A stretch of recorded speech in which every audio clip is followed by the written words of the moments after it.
Shalom pendengar yang dikasihi dan mengasihi Tuhan Yesus Kristus. Berjumpa lagi dengan saya Cynthia dalam waktu teduh. Marilah kita menyiapkan hati kita untuk mendengarkan firman Tuhan. Kiranya hikmat dari Allah Bapa yang memampukan kita untuk mengerti firman dan melakukannya dalam kehidupan sehari-hari kita. Renungan harian hari ini berjudul Anda Sedang Bergumul. Nats pembimbing hari ini diambil dari Ibrani 12 ayat 3. Demikian firman Tuhan.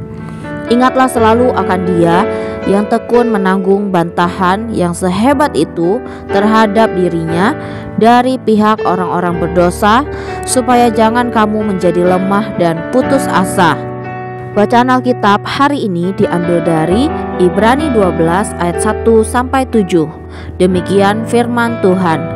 Karena kita mempunyai banyak saksi bagaikan awan yang mengelilingi kita, marilah kita menanggalkan semua beban dan dosa yang begitu merintangi kita dan berlomba dengan tekun dalam perlombaan yang diwajibkan bagi kita. Marilah kita melakukannya dengan mata yang tertuju kepada Yesus yang memimpin kita dalam iman dan yang membawa iman kita itu kepada kesempurnaan, yang dengan mengabaikan kehinaan tekun memikul salib ganti sukacita yang disediakan bagi Dia yang sekarang duduk di sebelah kanan tahta Allah. Ingatlah selalu akan Dia yang tekun menanggung bantahan yang sehebat itu terhadap dirinya dari pihak orang-orang berdosa, supaya jangan kamu menjadi lemah dan putus asa. Dalam pergumulan kamu melawan dosa, kamu belum sampai mencucurkan darah. Dan sudah lupakah kamu akan nasihat yang berbicara kepada kamu seperti kepada anak-anak? Hai anakku, janganlah anggap enteng didikan Tuhan, dan janganlah putus asa apabila engkau diperingatkannya. Karena Tuhan menghajar orang yang dikasihinya, dan Ia menyesah orang yang diakuinya sebagai anak. Jika kamu harus menanggung ganjaran, Allah memperlakukan kamu seperti anak. Di manakah terdapat anak yang tidak dihajar oleh ayahnya? Saat itu saya sudah 2 tahun menjanda dan sedang bergumul. Dari pagi ke pagi, kehidupan doa saya berisi satu keluhan yang sama. Tuhan, saya tidak seharusnya bergumul seperti ini. Mengapa tidak? Suaranya yang sayup-sayup bertanya dari dalam diri saya pada suatu pagi. Lalu datanglah jawabannya. Kesombongan terselubung. Entah bagaimana, saya berpikir bahwa seseorang dengan kedewasaan rohani seperti saya tidak seharusnya mengalami pergumulan semacam itu. Itu benar-benar pemikiran yang menggelikan. Saya belum pernah menjanda sebelumnya, sehingga membutuhkan kerelaan untuk belajar sekalipun harus bergumul.